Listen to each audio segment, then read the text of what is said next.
Imagine reaching the pinnacle of all sorcery with your given crest at birth, only to willingly restart life and reincarnate, successfully acquiring the strongest crest out of the four, but at the cost of being placed in the distant future as a student. Following our MC Matthias Hildesheimer, we see him riding on a carriage towards the capital to take the entrance exam at age 12, but is warned by the driver that his crest is regarded as the weakest of the four. Out of nowhere, Matthias detects a monster approaching, warning the driver to pull over, but the driver brushes off Matthias's warning. Right on cue, a calamity-type beast appears, frightening the driver. But in an instant, Matthias dispatches the creature with an enhanced body and a sword. Having been dropped off at the capital, Matthias is amazed at the modern feel the city gives off compared to his homeland. But Matthias suddenly hears some shouting nearby. Entering a store, Matthias spots a girl, Alma Lapucius, begging for her friend's magic sword to be repaired, but the blacksmith says such a repair is not possible. Browsing the swords on display, Matthias is impressed by the build quality of the blades, disappointed that the enchantments are poorly applied.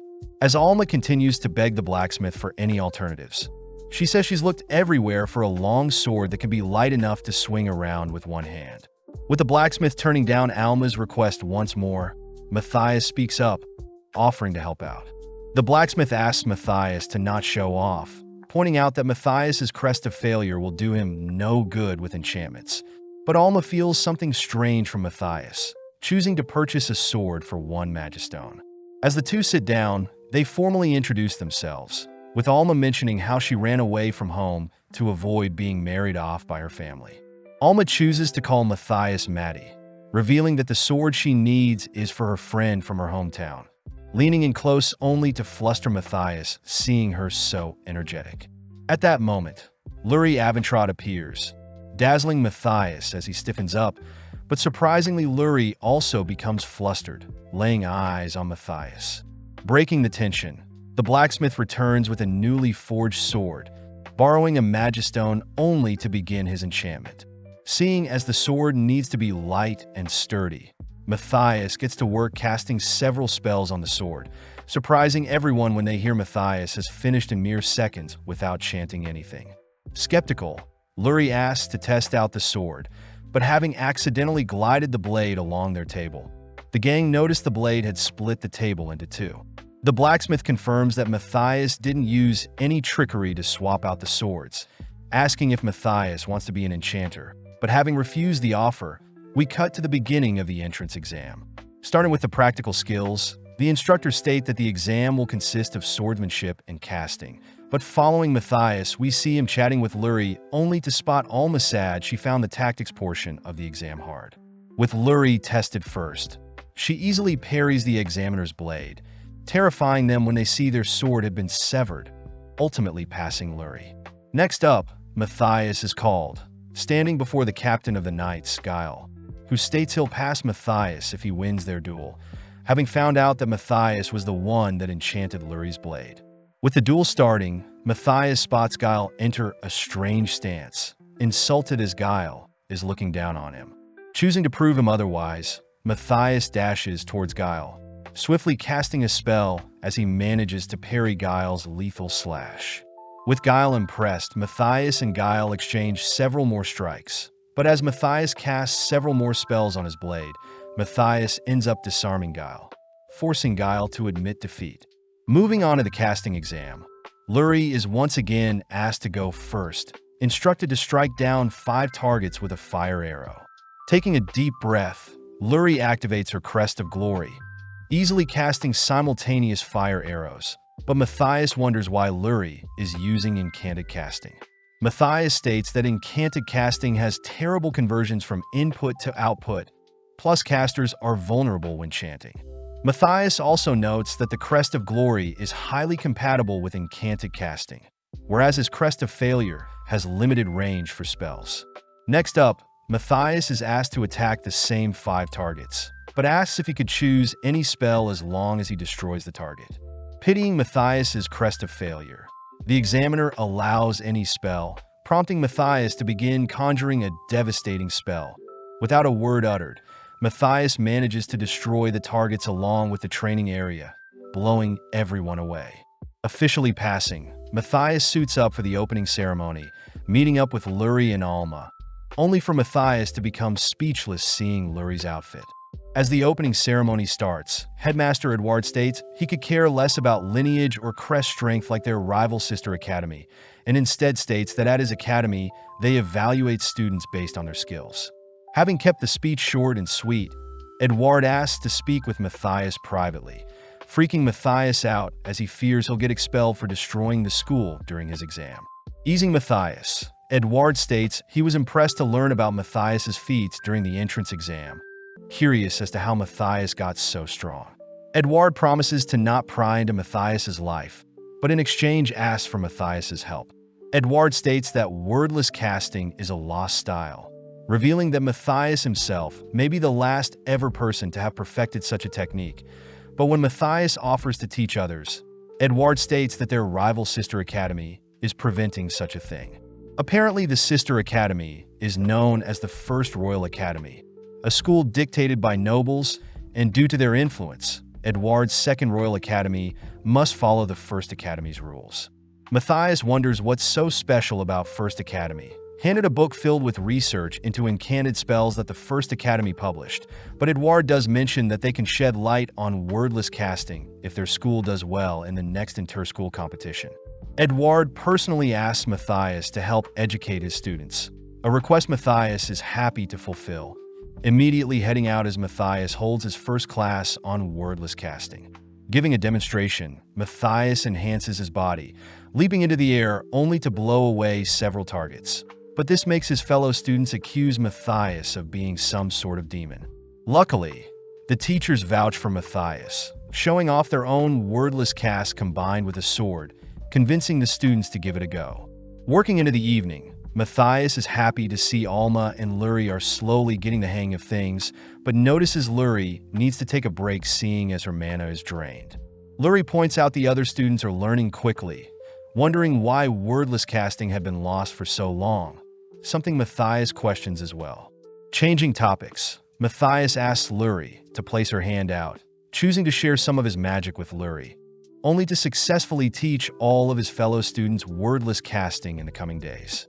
With a month passing, we cut to the inter-school tournament where Luri gets nervous about magically chosen ones, students that always represent First Academy and have strong casting power. Alma adds that the previous captain of the Mage's Order was a chosen one, but out of nowhere Matthias detects an abnormal being with 10 times his magical power, a being Matthias knows to be a demon. With Matthias confirming that demons are still humanity's natural enemy, Matthias heads out onto the arena alone, immediately shunned for housing the Crest of failure. Matthias hears the 3 opposing students declare themselves to be housing Devielise, the chosen one. But at the same time, the headmaster of the First Academy proudly declares they'll be claiming their 65th win against the Second Academy. As Devielise mocks Matthias, Matthias easily sees through Devilice's disguise, detecting his demon body through a spell. As the 65th inter-school tournament begins, Lasis and Jayas rush Matthias, but in an instant Matthias blows the boys back, forcing Devielise to defend with a barrier. Annoyed, Devielise prepares a spell, but accidentally forgets to chant the spell, revealing his wordless casting. Seeing an opening, Matthias rushes forward with his blade, aiming for Devilice's head, but having leapt back, Devielise once again forgets to chant his spell. With Matthias and Devielise exchanging blows, Matthias confirms that demons have infiltrated First Academy long ago and was responsible for removing wordless casting along with marking the 4th Crest of Failure as the weakest crest. With Devielise failing to land a strike on Matthias, Matthias chooses to enchant his blade, cutting Devielise slightly, only to shatter the spell disguising him. With his demon features exposed, Edward calls for everyone to evacuate, but Devielise gets pissed. Having chosen to blast Matthias with a spell, Matthias easily deflects the spell, watching as Devielise prepares to take off, but having anticipated such a thing, Matthias blinks in close, cutting Devielise down. Having destroyed his blade, Matthias reveals that in his former life, he was the great sage Gaius and had dedicated his life to eradicate demons, but it seems the demons are making their comeback. As several guards rush to secure the demon's body, Luri hugs Matthias for being so brave, but Alma calls the two out for flirting so openly. Having heard of Matthias slaying a demon, the king summons Edouard and Matthias, asking Edouard to be more casual, seeing as they're old friends. The king states he wants to give Matthias some land, something Matthias doesn't want. But luckily the king wants to keep Matthias's achievements a secret, feeling embarrassed that a demon managed to infiltrate their country. As an alternative, the king offers to give Matthias a sword with double enchantments from a blacksmith. But Matthias knows he created the sword for the blacksmith, instead asking to be granted access to the dungeon's resources. Matthias knows that the resources found in a dungeon along with the monster drops will easily surpass any reward given to him, something the king immediately grants, only to ask for Matthias's opinion on the state of the kingdom. The king reveals that the 4 magical chosen ones guarding the kingdom have vanished, one of which is the last captain of the magic order, Erhard, but Matthias wonders if they are all demons. The king adds that magical chosen ones appeared several hundred years ago, the same time Matthias left the world to reincarnate, but the king wonders if Matthias unmasking a demon has scared all the others away. Sadly, Matthias states that the demons have fled to regather their forces for an all-out attack, something Matthias predicts will take 3 months, horrifying the king. Matthias starts off by suggesting a barrier is erected over the kingdom using a divine class artifact. Plus, if Second Academy works together, they can finish preparations in a month. With the king ordering to allow the teaching of wordless magic, the king puts his full trust in Matthias, giving him access to the kingdom's vault. Needing mithril and orichalcum magistones to create the barrier, Matthias looks around, spotting a strange sword only to recognize it as the blade he wielded in his previous life, choosing to claim along with a pendant he used in his previous life as well. As Matthias continues to train his peers, he tells Luri and Alma that he'll be heading into the dungeon to retrieve some resources, realizing that dungeon dives are always better with a party. Nervously, Matthias asks if the girls would like to join his party. Surprised the girls are down for anything, but Luri does point out that Alma's use of a blade is lacking compared to her bow skills. As a bonus lesson, Matthias takes out a bow, infusing his arrow with magic, only to decimate the target before him. Matthias states that Alma's Crest of Standard synergizes well with magical archery, advising that Alma play into her strengths and use a bow in the dungeon. Jealous, Luri asks if she can enchant things as well, excited to hear the hero Crest favors enchantments over actual combat, but gets embarrassed seeing she was overreacting a second ago. Seeing as his 4th Crest will act as the tank, Alma is the sniper and Luri's first Crest acts as a support. Our trio immediately head to the dungeon beneath the academy. Matthias explains that dungeons will have different monsters from floor to floor, running off to retrieve a weak monster, only to ask Alma to practice her magical archery on the monster. Infusing her arrow with magic, Alma decimates the little monster, only to be instructed to try a different magic spell. This time, Alma concentrates on the arrow she is releasing, surprised to see the arrow hunt down another monster. An attack Matthias utters a thread-guided enchantment. Matthias sets Alma the goal of hitting 2 targets at once with her arrows, sending Alma off as he reminds her to collect the magistones dropped from slaying monsters. Now alone, Luri gets excited to learn enchanting from Matthias, hearing that Matthias wants her to learn to create her own weapons first, so she can practice her enchantments on. Stopping near a wall, Matthias shatters the wall with a spell, showing off that the dungeon's wall is filled with metals they can extract. First off, Matthias instructs Luri to extract the iron and mithril from the stone they gathered, only for Matthias to teach Luri how to craft weapons and enchant them, seeing as she is a fast learner. Following Alma, she is able to take down 3 enemies with a single arrow, choosing to head back seeing that she's collected a lot of magistones. Surprisingly, Alma stumbles onto Luri testing out her newly enchanted swords, amazed that Luri's blades can tear holes in the dungeon walls. Seeing as they're ready, Matthias sets the goal of reaching the 10th floor, wanting to test out how much the girls have grown. Entering the 2nd floor, our trio are swarmed with several slug monsters, prompting Luri to blast them with a fire spell.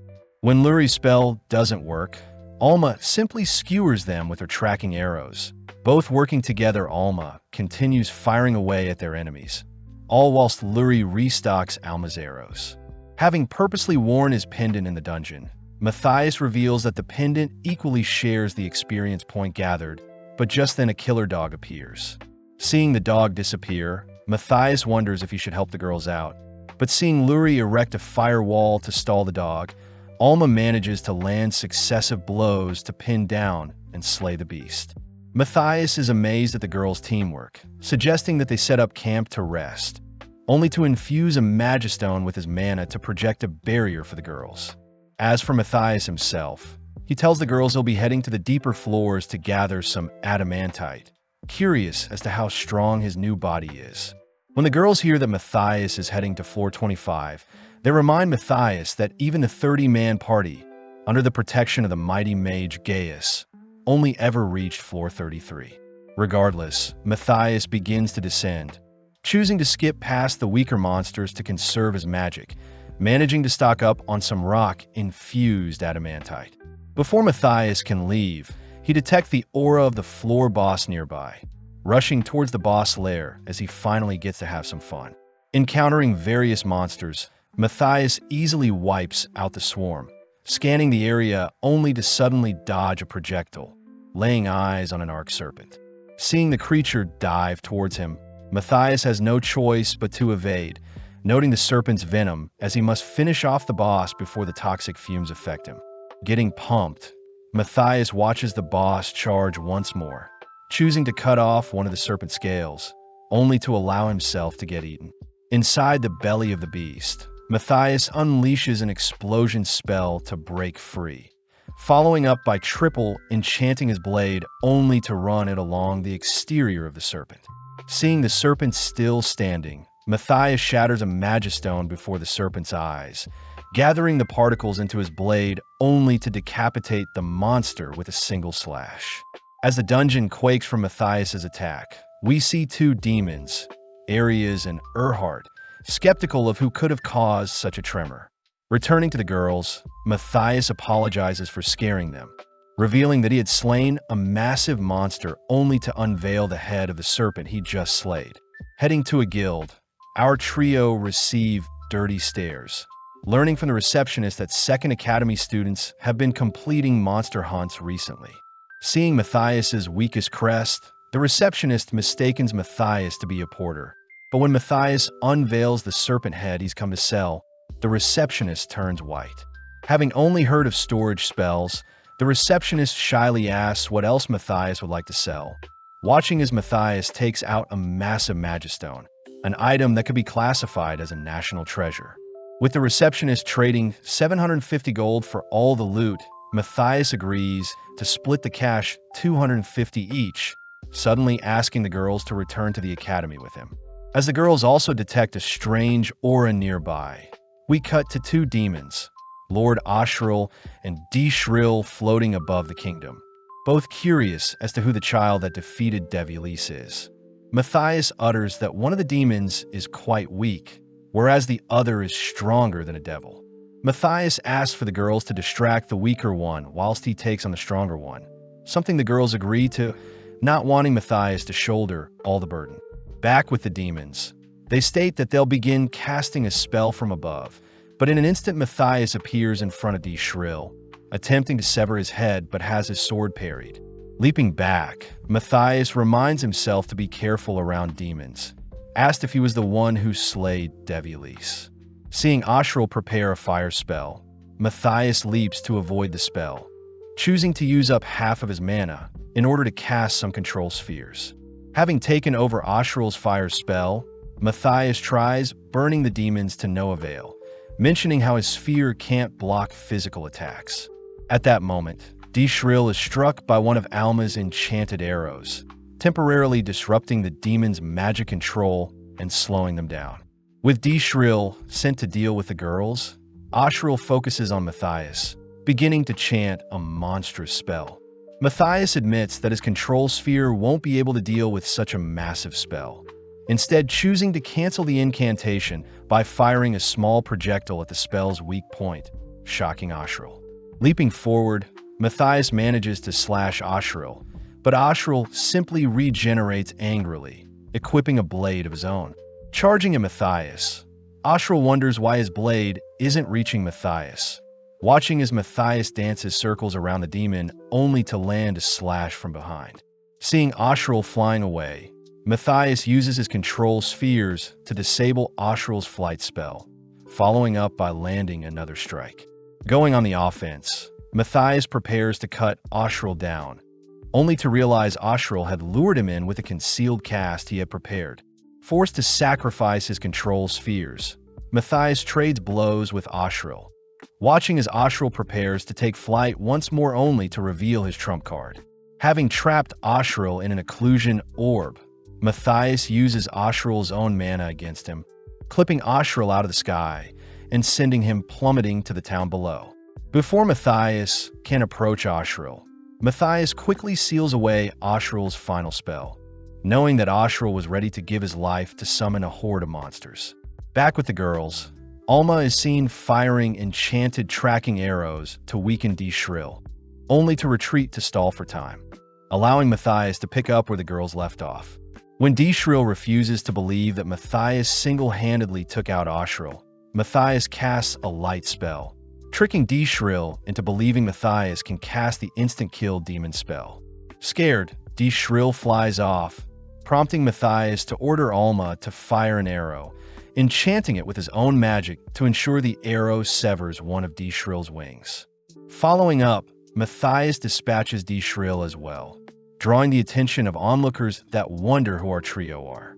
Not liking the attention, Matthias reminds the girls to always escape through the enemy's ranks when surrounded, choosing to pick up the girls as he flees with them. The next day, our trio are brought before the king, who offers Matthias another reward for catching 2 more demons. Seeing as Matthias doesn't need any more items from the kingdom's treasury and plans on leaving the academy once the barrier is created, Matthias asks for access to more dungeons, a request the king promises to fulfill. As for the girls, Alma and Luri ask for lots of money, something the king happily agrees to, but at that moment Matthias detects someone spying on them. Calling out to the intruder, Matthias states he knows someone is spying on them, choosing to destroy the perpetrator's surveillance spell, which harms the culprit, but the king recognizes the culprit's voice as Erhardt, the former captain of the Mage's Order. Matthias states that the demons have been spying on the king all this time, mentioning how the surveillance spells came from west and north of them, locations the king recognizes as villages that have been destroyed by demons. Seeing as Matthias has uncovered the hiding places of some demons, Matthias admits that he can't use his teleportation magic at the moment, something that surprises no one since Matthias is capable of such advanced magic. Searching for another form of transportation, our trio heads up some mountains, remarking how Edward had personally volunteered to help gather the resources needed for the kingdom's barrier. Having reached the height of the mountains, Matthias shows off Iris, the darkness dragon slumbering, asking the girls to wait as Matthias heads to negotiate with the beast. Matthias reveals that in his past life, Iris was one of the dragons he fought in the past and let go. As Matthias marches towards Iris, she suddenly awakens, demanding that Matthias leave her alone, but when Matthias continues to approach her, Iris begins casting her dragon's breath. In an instant, Matthias dispels Iris's breath, telepathically telling Iris that he is Gaius reincarnated. Shocked, Iris apologizes for attacking Matthias, hearing that Matthias needs a ride, seeing as his new Crest won't allow him to use teleportation magic yet. Before Matthias can call the girls to come over, Iris shows off her destroyed wings, having been caught up in several magic reactor explosions that forced humans to reset to the Stone Age shortly after Gaius disappeared. Luckily, Matthias can still heal Iris's wings, asking Iris to keep his past a secret as he introduces Iris to the girls. As Iris takes off with our trio, she laments it's been 5,000 years since she's last flown, but before Iris can accelerate to their destination, Matthias orders Iris to halt. Iris utters that she was going to fly as fast as Reuter could handle, one of Gaius's old friends, But hearing that name, Alma and Luri recognize Reuter to be the god of sword alongside the legendary mage Gaius and the infamous darkness dragon from the tales. As a compromise, Matthias orders Iris to fly at 1/500th of her regular speed as to not damage her newly healed wings, all heading towards the demon's hideout.